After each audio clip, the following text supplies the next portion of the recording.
한번 따라서 하겠습니다. 은혜가 임하는 때, 은혜가 임하는 때. 우리가 살면서 가장 힘든 시간은 언제일까? 가장 힘든 시간은 언제일까? 뭐 아파서 힘들까? 뭐 경제적으로 어려워서 힘들까? 관계가 어려워서 힘들까? 보이지 않을 때 힘들어요. 미래가 보이지 않을 때. 이 끝나는 시점이 보이지 않을 때 힘들어요. 맞아요? 행복할 때가 언제냐? 가장 행복할 때, 기다릴 때예요. 어느 시점인지 때를 알 때, 여기 대부분 다 한 5분에서 하는 결혼을 다 했는데요. 결혼하는 날이 행복해요? 결혼하는 날을 생각하면서 기다리는 게 행복해요?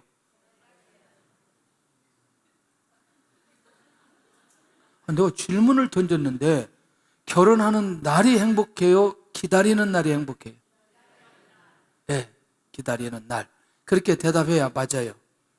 네, 왜냐하면 정작 결혼하는 날은 행복을 별로 느끼지 못해요. 바빠가지고 얼굴 바르고 차 타고 왔다 갔다 옷 입고 뭐 이렇게 하고. 내 웃겨가지고 서울에 어떤 커플 하나랑 결혼 주례를 했는데 목사님 그때 했던 그 결혼 주례 원고 좀 주시면 안 되냐고. 그래서 뭐 했냐 그랬더니 그때 정신이 없어서 못 들었대요. 그때 잘 들어야 되는데 그렇게 정신이 없다니까요. 결혼하는 날. 여러분들 어떤 시점을 정확하게 알 때는 이상하게도 우리의 마음속에 평안이 옵니다. 맞죠? 여유도 있어요. 긴장하지 않아요. 불안하지 않아요. 근데 그걸 모를 때 힘든 시간들을 보내야 됩니다. 여러분들 어떠세요? 이 모든 시간표를 누가 잡고 계시느냐? 하나님이 잡고 계세요. 근데 이걸 아는데도 시간이 많이 걸려요. 모든 시간표를 누가 잡고 계신다? 하나님이 잡고 계신다. 그런데 이걸 아는데도 시간이 많이 걸려요. 근데 하나님께서 시간표를 가지고 계신다 라고 하는 사실을 믿는 순간부터 하나님을 바라보기 시작해요. 할렐루야.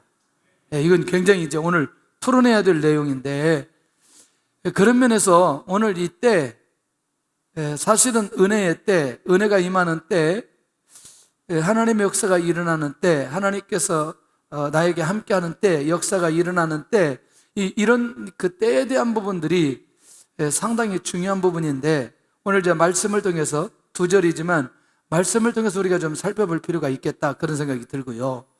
저는 그래서 은혜가 임하는 때를 우리 예수님께서 공생의 사역을 시작한 시점이 놀랍게도 그 은혜가 임하는 사람들에게 있어서는, 복음을 받는 사람들에게 있어서는 그것이 은혜가 임하는 때 아니겠냐는 거죠. 이 말 이해되시죠? 복음이 선포되고 예수님을 통해서 치유되고 회복되어지는 사람들에게는 은혜가 임했다고 말할 수 있고, 그때가 은혜가 임하는 때라고 말할 수 있다는 거죠. 그렇다면 예수님의 공생의 사역이 언제 시작되었느냐라고 본다면 요한이 잡힌 후에 예수님의 공생의 사역이 시작되더라는 것이죠. 그러니까 이 말은 누구의 사역이 끝나면서, 요한의 사역이 끝나면서 누구의 사역이 시작되었어요? 예수님의 사역이 시작되었어요. 그러니 요한이 잡힌 시점은 많은 사람들에게 예수님을 통해서 주의 은혜가 임할 수 있는 결정적인 시점이 되었다라는 사실을 발견할 수 있는데, 그러니까 요한의 사역은 언제까지이다? 요한의 사역은 언제까지이다? 예수님의 사역 전까지. 그러니까 요한이 잡힌 후에 누구의 사역이 시작되는 것을 보면, 예수님의 사역이 시작되는 것을 보면 요한의 사역이 공생의 사역 전까지다 라는 사실을 알 수 있다는 거죠. 할렐루야. 자, 그러면 우리가 잘 아는 대로 요한의 사역이 무엇이었기에요? 주의 길을 준비하고 주의 길을 곧게 했던 사역이 요한의 사역이에요. 그러니까 요한의 사역이 끝났다는 건 요한은 누구를 위한 거냐? 예수님을 위한 사역이었어요. 자, 한번 볼까요?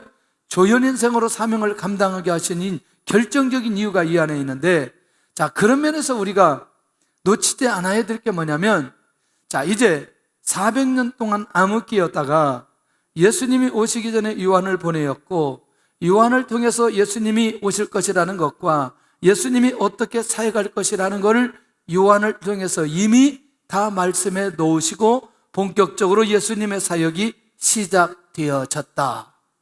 할렐루야. 자, 그러면 여기까지는 우리가 크게 어렵지 않아요.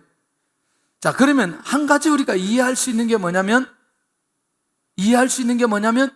요한을 보내고 요한으로 사역하게 하고, 그리고 예수님이 공생에 사역하는 그것도 모두 다 누가 계획하신 것이다? 하나님이 계획하신 것이다.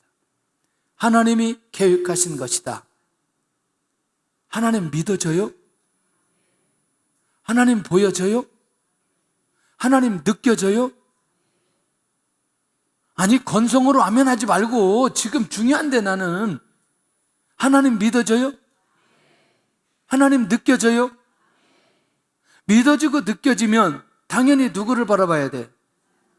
자, 하나님 바라봐야 되는 거죠. 자, 이제 요한을 보내고 요한의 사역이 끝나고 예수님의 사역인 이 모든 시간표가 하나님의 주권에 의해서 진행된다는 사실이 내 안에 믿어지는 사람은 모든 시간표가 하나님의 계획 속에서 진행된다는 사실이 내 안에 믿어지기 때문에 하나님 바라보게 된다는 거예요.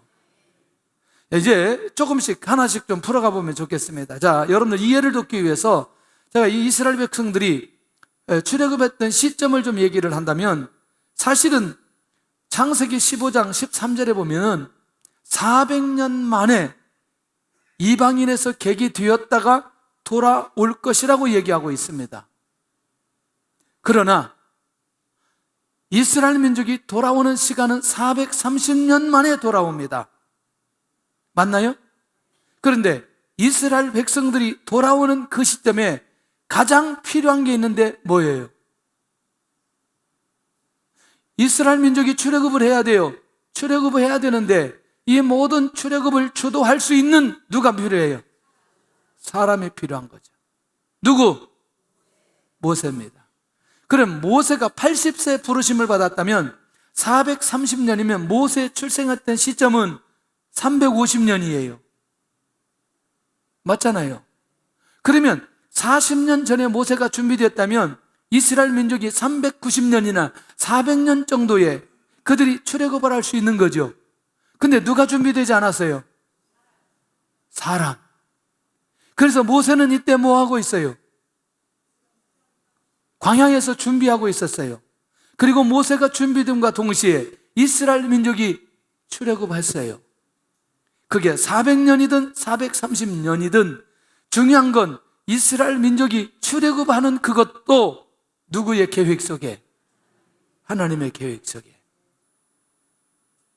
이해하시나요? 요 얘기 이해되시죠?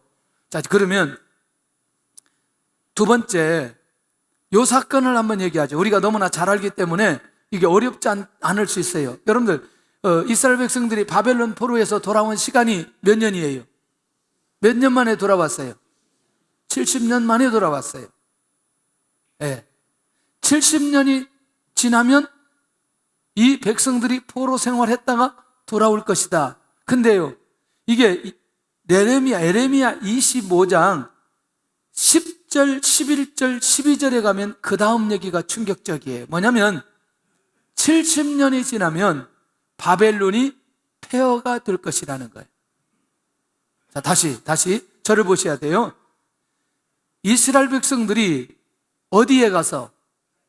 바벨론에 가서 70년이 있다 돌아온다는 생각이 아니고 하나님이 직접 에레미야를 통해서 말씀해 주셨어요. 근데 그것만 얘기하지 않고 이 이스라엘 백성들이 돌아오면 바벨론은 그때부터 뭐가 될 거다? 폐허가 될 거다. 성취됐어요, 안 됐어요? 자, 요 사실을 누가 알았냐면 다니엘이 알았어요.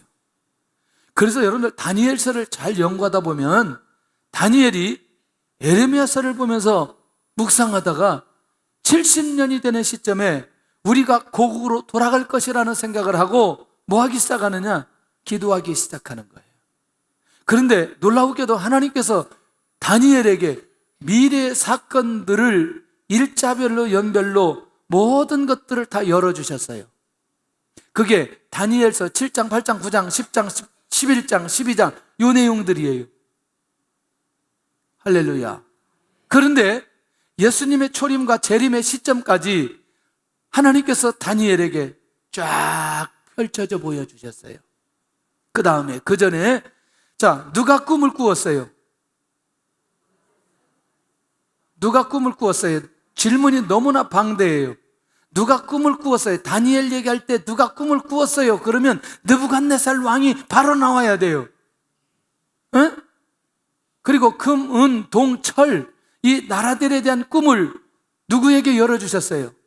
다니엘에게 열어주시고 느부갓네살 왕에게 꿈을 해석해 줍니다. 그랬더니 느부갓네살 왕이 뭐예요? 누구 앞에 절하고?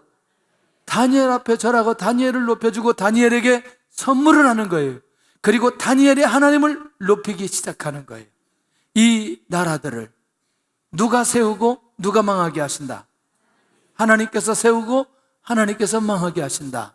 그러니까 무슨 얘기냐면 어떤 때를 우리가 볼 때에 그 결정적인 때는 그 시간표는 우리가 결정하는 게 아니고 누가 결정하는 것이다? 하나님께서 결정하는 거라는 사실을 우리에게 알려주고 있다는 얘기죠. 할렐루야. 한번 볼까요? 시작. 여호와께서 이와 같이 말씀하시니라. 바벨론에서 70년이 차면 내가 너희를 돌보고 나의 선한 말을 너희에게 성취하여 너희를 이곳으로 돌아오게 하리라. 할렐루야. 누구의 말이에요? 여호와 하나님이 누구를 통해서? 에레미야를 통해서. 자, 그러면 일련의 사건 하나하나를 보면서 아, 그렇지. 모든 시간표는 누구에게 있다? 여호와 하나님께 있다는 사실이 우리 안에서 믿어질 때에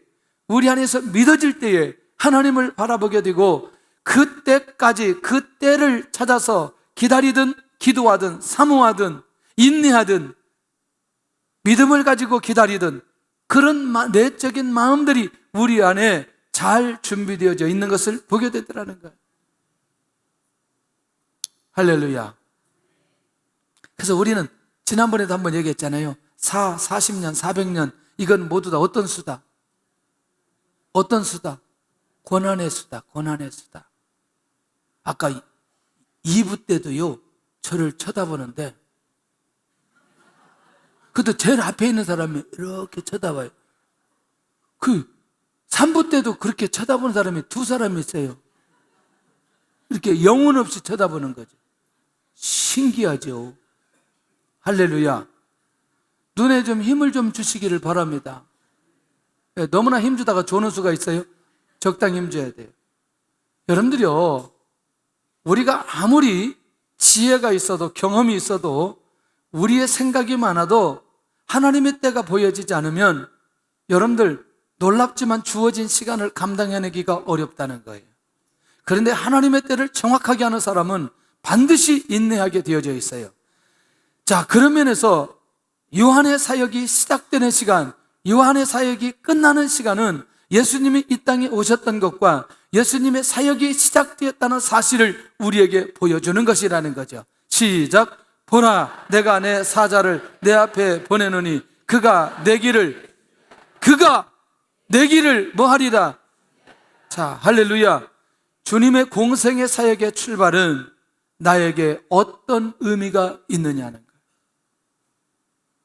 한 번쯤은 하나님께서 약속하신 것들을, 하나님께서 계획했던 시간들을 하나님께서 한 번도 오차 없이 진행해 주신 것이라면 지금도 모든 시간표는 하나님의 주권 안에 있다는 믿음이 우리 안에 생겼다면 오늘 공생애를 통해서 주님이 주시는 은혜를 오늘 이 아침에 마음껏 받게 될 줄로 믿습니다.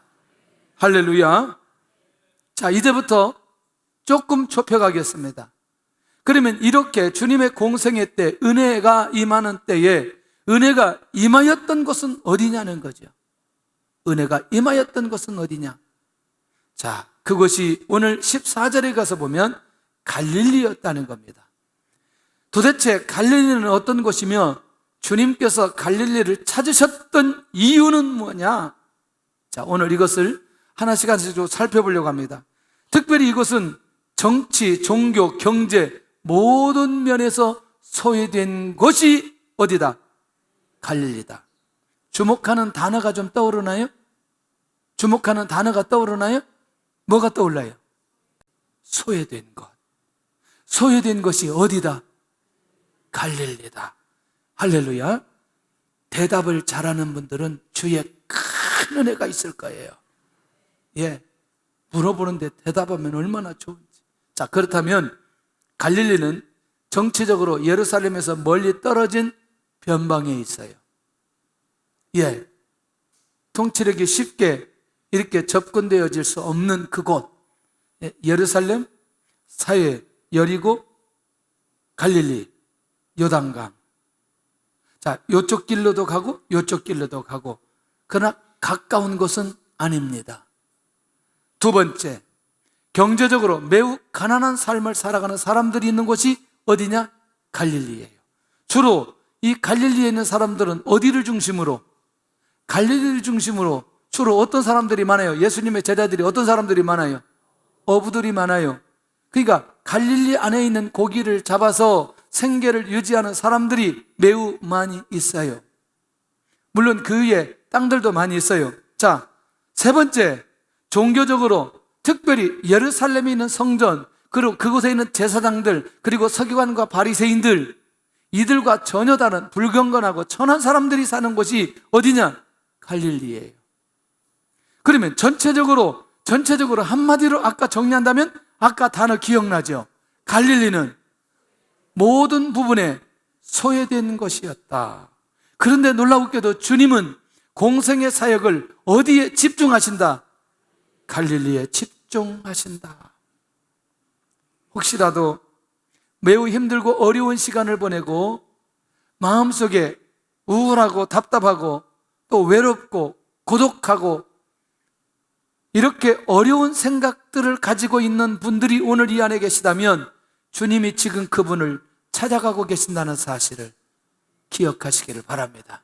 할렐루야. 그래서 주님이 우리에게 은혜 주신다는 사실을 기억할 수 있기를 바랍니다. 할렐루야. 오늘 주님의 시선 안에, 주님의 은혜 안에 들어가는 통로가 바로 거기라는 사실을 놓치지 않아야 된다는 거예요. 그래서 이 갈릴리에서 어떤 기적이 일어나느냐? 크게는 500리의 역사와 팔교의 비밀을 풀어주셨습니다. 조금 이따 마가복음 1장 이 뒤쪽에 전체적으로 정리 한번 해볼 겁니다. 어떻게 이 갈릴리에서 어떤 사건들이 일어나고 어떤 은혜가 임하였고 어떤 역사가 일어났는지. 할렐루야. 그러니 일단 어떤 사건들이 일어났다. 표적과 치유와 회복이 일어났다. 대부분 일어났던 곳은 어디예요? 갈릴리예요. 어디? 갈릴리. 꼭 갈릴리 한번 가보시기를 바랍니다. 갈릴리 한번 가보시기를 바랍니다. 예. 할렐루야. 자, 그 다음에 이제 세 번째는 뭐냐면, 이 갈릴리에서 사역을 시작하는 것은 어떤 의미가 있느냐? 이 내용이 저는 오늘 굉장히 중요하게 같이 나누고 싶은 겁니다. 갈릴리는 복음을 받을 자와 복음을 위해서 헌신할 자들을 부르실 자들이 있는 곳이라는 거예요. 이 말이 들려지면 놀라운 역사가 일어날 겁니다. 다시, 갈릴리에 집중하셨던 결정적인 이유는 갈릴리에서는 복음을 받을 자, 예수님을 믿고 구원받을 자리 있었고 예수님의 제자가 되어 증인으로 살아가는 사람들을 부를 사람들이 있는 곳이 어디였느냐? 갈릴리였다는 거예요. 그러니 이 갈릴리에 주의 은혜가, 하나님의 은혜가 임하게 되고 하나님의 은혜가 임하는 그때에 놀라웠게도 그곳에 이런 사람들이 그 안에 있었던 것을 보게 됩니다. 자, 그러면 우리 1장 16절을 보겠습니다. 16절부터 18절까지 보는데 그냥 보지 말고 눈이 열려야 돼요. 이제 눈이 열림과 동시에 마음이 열려야 돼. 시작. 갈릴리 해변으로 지나가시다가 시몬과 그의 형제 안드레가 바다에 그물 던지는 것을 보시니 그들은 어부라. 예수께서 이르시되 나를 따라오라. 내가 너희로 사람을 낚는 어부가 되게 하리라 하시니 곧 그물을 버려두고 따느니라. 20절 시작. 곧 부르시니 그 아버지 세베대를 품꾼들과 함께 배에 버려두고 예수를 따라가니라. 아멘. 마태복음 4장 한번 가보겠습니다. 마태복음 4장, 다 4장으로 한번 가보세요. 마태복음 4장.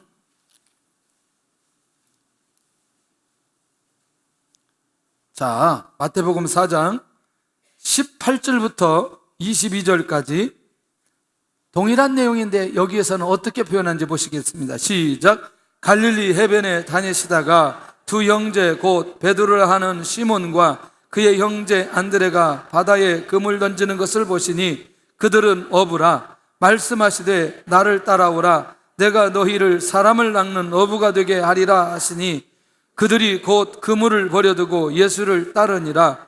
거기서 더 가시다가 다른 두 형제 곧 세베대의 아들 야고보와 그의 형제 요한이 그의 아버지 세베대와 함께 배에서 그물 깁는 것을 보시고 부르시니 그들이 곧 배와 아버지를 버려두고 예수를 따르니라. 아멘. 아멘. 자, 그러면 주목해야 돼요. 12절, 마태복음 4장 12절을 보면은 예수께서 요한이 잡혔음을 들으시고 어디로? 갈릴리로 물러가셨다가 17절 시작. 이때부터 예수께서 비로소 전파하여 이르시되 회개하라 천국이 가까이 왔느니라 하시더라. 아멘.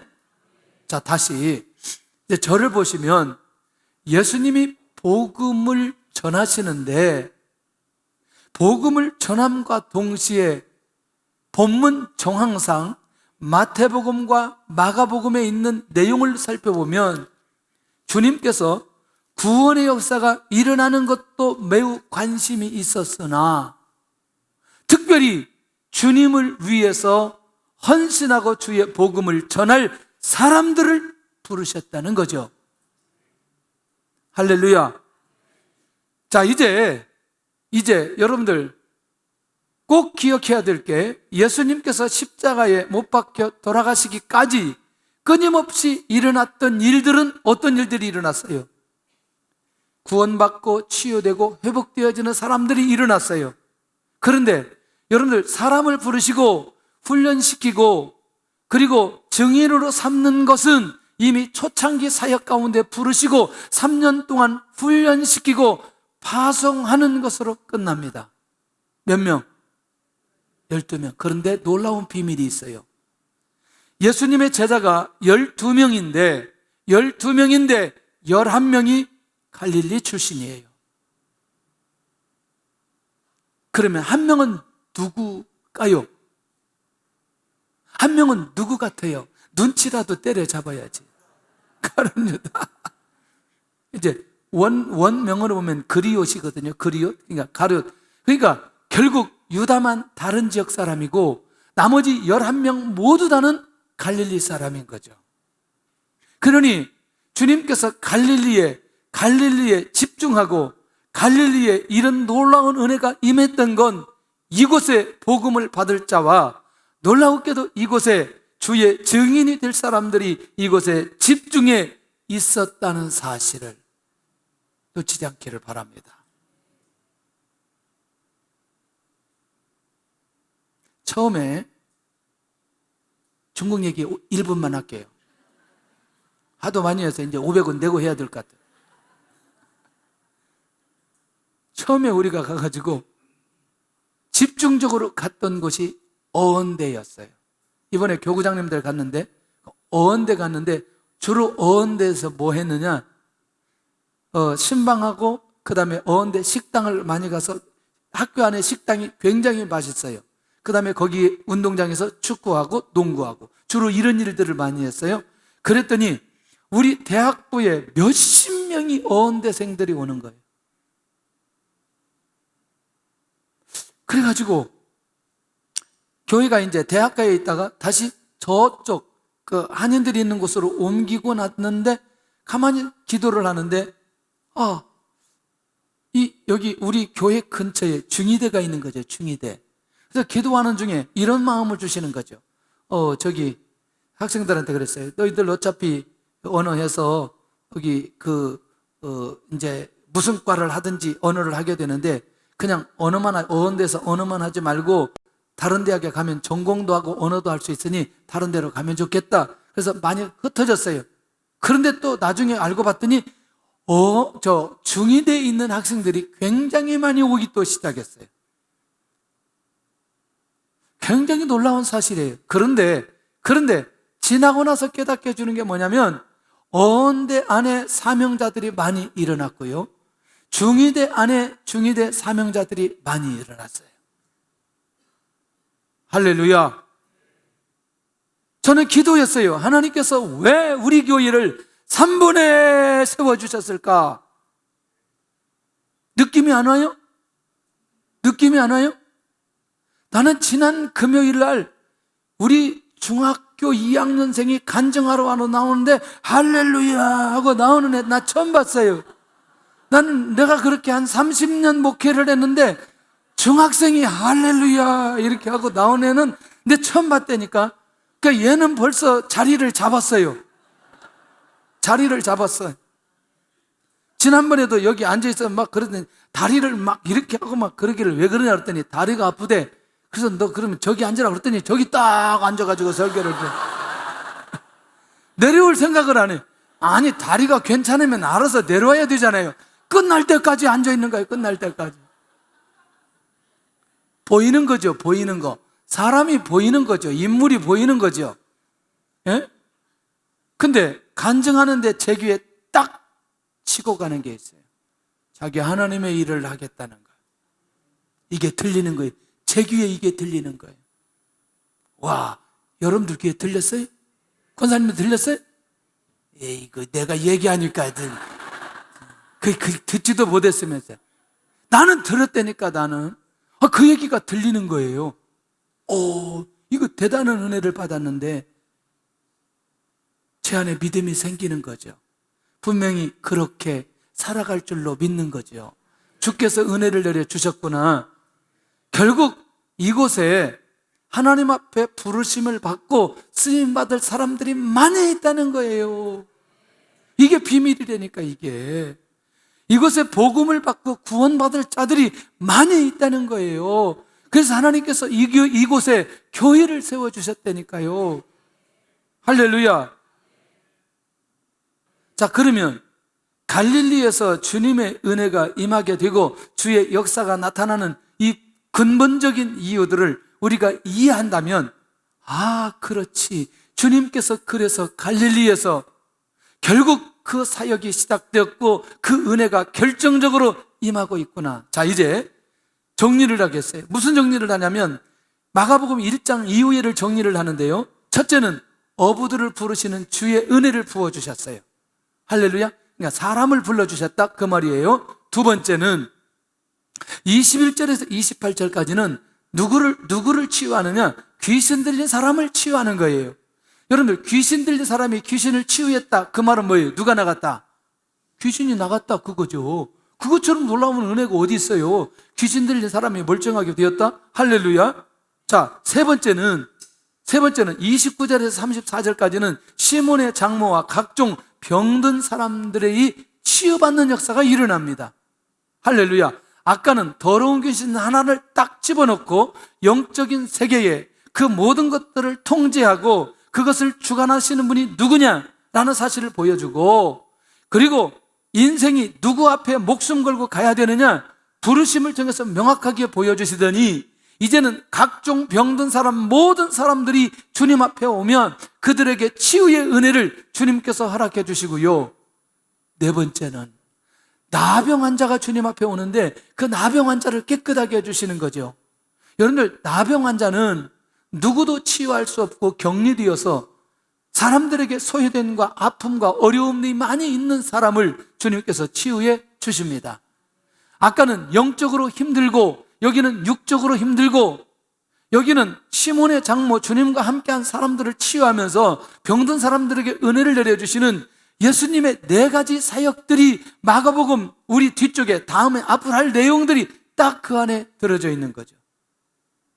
그러니 주님의 은혜가 임하게 되어지면 사람이 일어나게 되어져 있어요.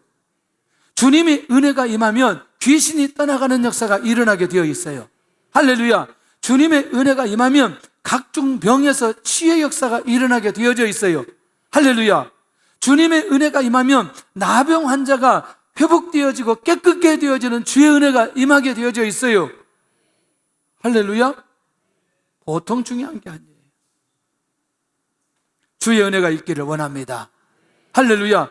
우리에게 이 은혜가 있기를 원합니다. 할렐루야. 영적으로, 육적으로, 마음적으로, 경제적으로 힘든 순간순간의 시기들을 믿음으로 잘 극복할 수 있기를 원합니다. 할렐루야.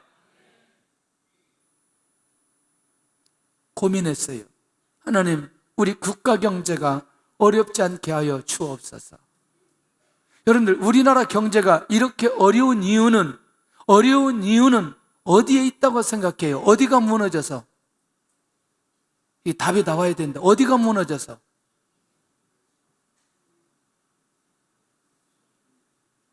아니, 어디가 무너졌다고 생각 안 해? 중소기업이 무너져서. 응? 왜? 우리나라 그동안 정책이 어디 중심이었어요? 대기업 중심이었어요. 근데 요걸 인터뷰를 누가 했더라고요. 요걸 인터뷰를. 오늘 인터넷 들어가 보세요. 그 인터뷰한 내용이 있거든요. 근데 정확하게 진단했어요. 왜냐하면 대기업 중심으로 계속해서 정책을 펴다 보니 결국 어디가 무너지게 돼? 제조가, 우리나라 그 중소기업에 있는 기술들이 살아나야 되는데 대기업 중심이니까 전부 다 외국에서 다 수입해 오니 이 중소기업이 무너지니까 이 지금 현재와 같은 상황들이 벌어졌다. 제가 생각하기를 하나님께서 이번에 이 좋은 기회를 주시지 않겠나. 우리나라로 하여금 이 중소기업들 수많은 기술들을 다시 일으킬 수 있는 중요한 기회가 되지 않겠나. 주님 역사해 주시옵소서. 여러분들, 어려움이 어려움으로 끝나는 게 아니고 이런 어려움들이 있는 사람들이 어려움이 있었기 때문에 주님의 은혜를 체험한 거 아니었겠어요? 예. 귀신 들린 사람이 귀신 들렸기 때문에 주님이 필요한 거 아니었겠어요? 나병 환자가 결국 병이 들었기 때문에 주님이 필요한 건 아니었겠냐는 거죠. 그러니 여러분들 아프고 힘들고 소외되었다는 생각이 들 때마다 그래서 내가 주님을 믿어야 될 이유와 내가 주님과 함께 가야 될 이유가 여기에 있다는 사실을 놓치지 않기를 바랍니다. 할렐루야. 혹시라도 우리 교회에 다니면서 아직도 잠이 오기 위해서 약을 먹는다든지 또 소화가 잘 되기 위해서 약을 먹는다든지 하는 분들이 있다면 매일 새벽, 매일 새벽이나 아침이나 매일 저녁에 나오시기를 바랍니다. 아니, 어떻게 하면 잠이 안 오냐고요? 응? 어떻게 하면 잠이 안 와? 나는 9시간 자고 또 누워도 또 잠이 또 오는데, 응? 어떻게 하면 잠이 안 와요? 연세 드신 분들 죄송합니다. 저도 그렇게 될 줄 모르기 때문에 그건 일단 남겨두고, 할렐루야. 주님의 은혜로 회복될 수 있기를 원합니다. 할렐루야. 회복될 수 있기를 원합니다. 그런 면에서 오늘 은혜의 때에 은혜가 임하는 곳에 어떤 일들이 일어나는지를 확인해 본다면 이제 오늘 왜 이런 일들이 이들에게 일어나야 되고 이들에게 역사가 일어나야 되는지는 이미 이것도 누가 다 계획하셨다. 누가복음 4장 18절에 있는 내용이지만 이 내용은 이사야 61장 1절에 있는 내용을 그대로 갖다가 옮겨놓은 거거든요. 주님의 사역을 정리하면서 주님의 사역의 정체성을 얘기하면서 결국 이것은 그 약속의 말씀을 성취를 위해서 결국에는 주님이 이 사역을 하게 된 이유를 배경을 얘기하고 있다는 거죠. 시작. 주의 성령이 내게 임하셨으니 이는 가난한 자에게 복음을 전하게 하시려고 내게 기름을 부으시고 나를 보내사 포로된 자에게 자유를, 눈먼 자에게 다시 보게 함을 전파하며 눌린 자를 자유롭게 하고. 그러니 당연히 주님은 누구를 찾으셔서 가난한 자, 소외된 자, 어려운 자, 고난당한 자, 고아와 과부를 사랑하시는 하나님의 그 사랑과 그 은혜 가운데 거하도록 많은 영혼들을 부르시고 그들을 치유하시고 회복하신다는 사실. 그래서 지금도 주님의 은혜는 소외되고 아프고 힘들고 고통 속에 있는 자들에게 임하고 있다는 것입니다. 임하고 있다는 것입니다. 지금이 그 은혜의 때라는 것입니다. 할렐루야. 그 은혜의 때, 은혜 받는 일을 절대로 놓쳐서는 안 된다는 거예요. 할렐루야. 아직도 우리 교회 다니면서 금요일 날 예배를 안 나오는 분들이 있어요. 이 기적 같은 일들이 있어요. 금요일 날 무슨 일이 일어나는지 잘 모르시죠? 할렐루야. 그래서 여러분들이 오시면 자리가 모자랄까 봐 금요일 날은 4명씩 앉으라고 했어요. 금요일 날 꼭 나오시기를 바랍니다. 할렐루야. 이 주의 은혜가 임하는 예배예요. 그러면 주일 날은 임하지 않고 금요일 날만 임하냐? 예배가 다르다는 거죠. 예배가 다르다는 거죠. 집중해서 기도하고 집중해서 찬양할 수 있는 그 시간이 일주일에 한 번은 있어야 돼요. 그런 시간을 여러분들 놓치지 않기를 바랍니다. 왜냐하면 주께서 은혜를 주시는 시간이기 때문에 이 시간을 놓치지 말아라는 거죠. 할렐루야. 지금 주님의 은혜가 필요한 곳은 어디인가? 그래서 우리가 그 소유된 자들을 놓고 끊임없이 기도해야 될 이유가 여기 있다는 거예요.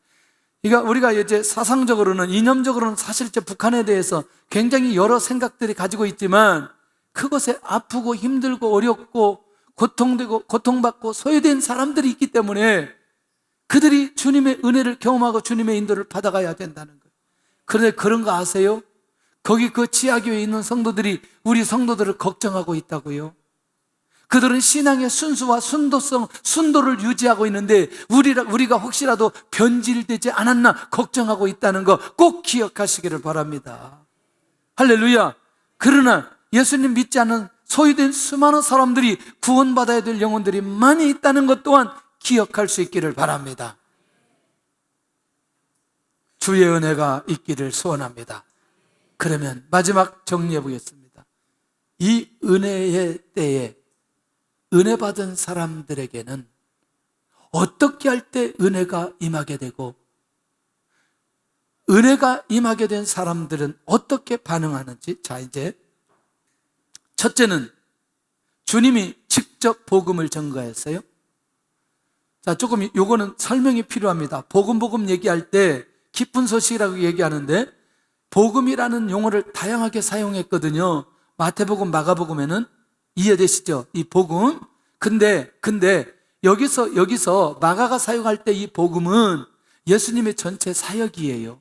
예수님의 정체성이에요. 이해되시죠? 그걸 이제 복음 전체를 묶어서 복음이라고 얘기했어요. 자, 그러니까 이 은혜의 때에 은혜 받은 사람들은 복음을 받을 마음과 복음을 받을 현장에 서 있는 사람이 은혜의 때 은혜 받은 사람이라는 거죠. 복음을 받을 마음이 있어요. 그리고 복음을 받을 현장에 서 있어요. 할렐루야. 예, 마지막 끝나가기 때문에 한 5분만 견뎌내면 결론까지 가기 때문에 눈이 감겨져도 조금 힘을 내시기를 바랍니다. 할렐루야. 얼마나 힘들었어요, 지금까지 오시느라고. 보통 힘든 게 아니지, 견디느라고. 예. 이 얘기 해야 또 눈이 떠져요, 이게 또. 자, 그래서 갈릴리에서 주님을 만나 구원받은 모든 사람들은 은혜 받은 사람들 아니겠어요? 그렇죠? 자, 이건 그렇게 어렵지 않아요. 두 번째. 이 두 번째가 이제 마가복음 2장의 사건에 대한 얘기인데, 자, 이제 내가 복음을 받았어요. 내가 복음을 받고 나니까 누가 생각이 나요? 복음 받지 않은 사람이 생각이 나요. 그리고 내가 치유받았어요. 그러니까 누가 생각이 나요? 치유받지 못한 사람이 생각이 나는 거예요.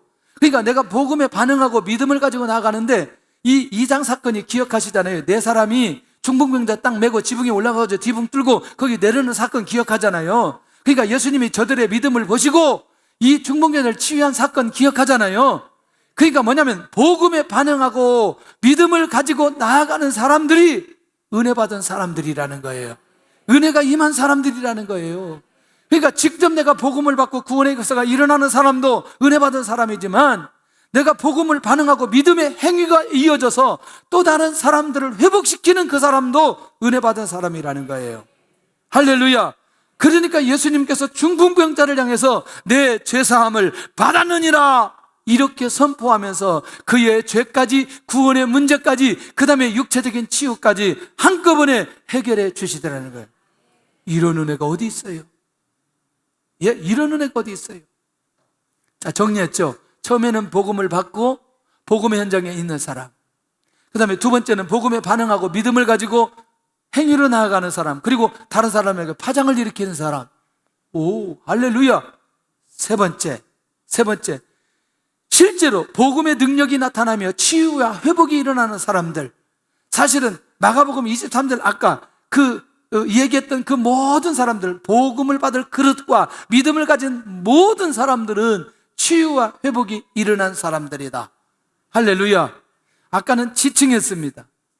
그리고 여기 중풍병자, 그 다음에 네 사람, 지금은 다수의 많은 사람들이 예수님의 복음 때문에 치유와 회복이 일어나는 모든 사람도 은혜 받은 사람이다.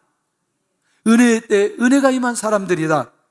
할렐루야. 더러운 귀신 들린 사람의 치유, 이 사람도 은혜 받은 사람이다. 얼마나 놀라운 일인지. 여러분들, 저와 여러분들이 예수님 믿었기 때문에 여기까지 온 것 아니겠어요? 여러분들, 제가 보세요. 모습이 목사처럼 생겼어요. 저는요, 경찰이 되고 싶었어요. 경찰. 그것도 형사. 그 죄를 지은 사람을 잡아가는 사람. 이 사람 너무나 재밌겠어요. 내가 그렇게 안 생겼어요?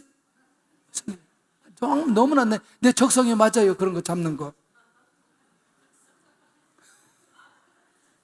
그 다음에는 애들을 가르치고 싶었어요. 사대에 가가지고.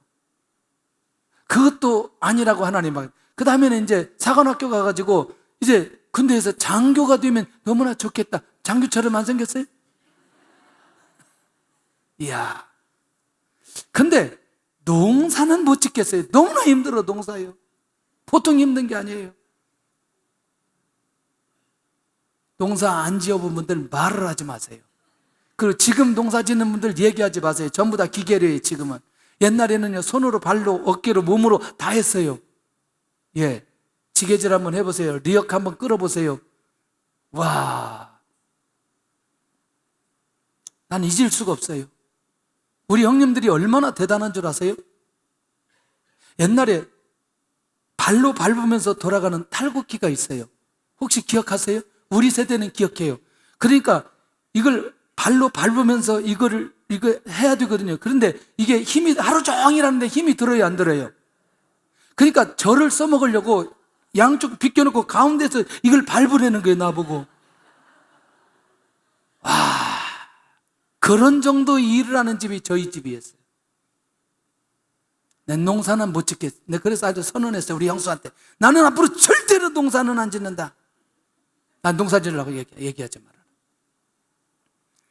내가 예수님 안 믿었으면 진짜 목회자 되었을까? 내가 예수님 믿고 구원받고 오늘 이 자리에 온 것은 하나님의 은혜라고 생각하는 거죠. 그러니까 여러분들, 다른 사람한테 이렇게 하죠. 하나님의 은혜는 다른 게 아니라 우리 목사 같은 사람이 사역하는 게 하나님의 은혜다, 그렇게 얘기하면 되는 거예요. 에? 목사 같지 않은 사람이 예수님 믿고 은혜 받고 목회하는 그게 하나님의 은혜라는 거예요. 맞잖아요. 그게 틀린 말 아니잖아요. 지금 생각하니 주님의 은혜인 거죠. 주님의. 그러니까 저는 누가 하나님의 은혜예요, 하나님의 은혜예요, 이렇게 은혜 이렇게 얘기하는 거 가장 싫어하는 거예요. 근데 저는 제가 하나님의 은혜예요, 그럼 그 말이 맞다니까, 진짜로. 여러분들 그렇게 믿어져요, 안 믿어져요? 아니, 왜 갑자기 또 분위기가 이상해져? 저는 앉아서 기도하는 체질이 아니에요, 이게. 새벽 예배, 절대로 새벽 예배 하는 체질이 아니에요. 7남매의 막내기 때문에 저희 아버지가 절대로 깨우잖아요. 우리 집은요, 새벽 4시면 다 일어나는 집이에요. 그런데 저를 학교 가기 직전까지 자게 만들어주는 거예요. 막내라고. 일어나서 밥 먹고 가방 들고 학교 가면 되는 거예요. 응? 그리고 요일마다 책을 가지고 가기 너무나 귀찮으니까 일주일 거를 한 번에 들고 다니는 사람이에요, 제가. 가방이 얼마나 크겠어, 그러니. 너무나 귀찮아요. 그것도 귀찮아요. 오늘 뭐 들었나 귀찮아요. 한꺼번에 들고 다녀, 한꺼번에. 그런데 제가 목회한다는 게 얼마나 큰 은혜냐고, 이게 지금. 근데 비교적 제가 굉장히 세밀하거든요. 또 그것도 하나님이 주신 은혜예요. 여러분들, 우리가 서 있는 이 모습이 하나님의 은혜라고 생각한다면 버릴 게 아무것도 없다는 거지. 할렐루야. 그리고 또 다른 하나님의 은혜는 지금 받은 은혜부터 출발해야 된다는 거예요. 할렐루야. 자, 그 다음에 네 번째가 바로 이거 부분이라는 거. 복음으로 자신의 인생이 바뀌어지며 결단한 사람이 은혜 받은 사람 아니겠냐는. 복음 앞에서 자신이 보여지며 인생의 방향을 결정한 사람. 할렐루야.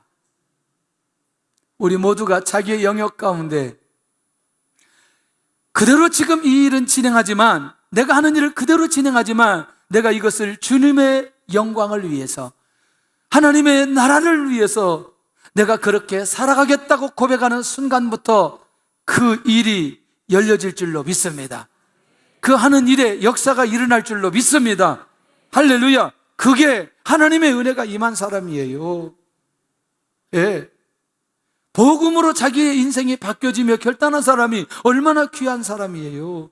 자기 목적으로 살았던 사람이 하나님의 나라를 위해서 살아가는 사람, 얼마나 멋있는 사람인지. 우리가 지금 이런 은혜 속에 있음을 믿으시기를 바랍니다. 그래서 자신의 미래의 삶을 이 복음을 위해 던진 사람, 지금이 나에게 은혜의 때라고 생각하는가 놓치지 않기를 바랍니다. 자, 결론입니다. 내 삶의 모든 시간표가 하나님께 있음을 믿고 있는가? 지금이 나에게 은혜의 때인 것을 믿는가? 아멘. 은혜의 때에 나에게는 어떤 은혜가 임하고 있는가? 지금은 은혜의 때입니다. 그 은혜를 받으시기를 바라고, 한 주 동안도 이번 여름에도 이 은혜를 놓치지 않고 영적으로 깨어서 하나님 앞에 영광 돌리기를 예수님의 이름으로 축원합니다.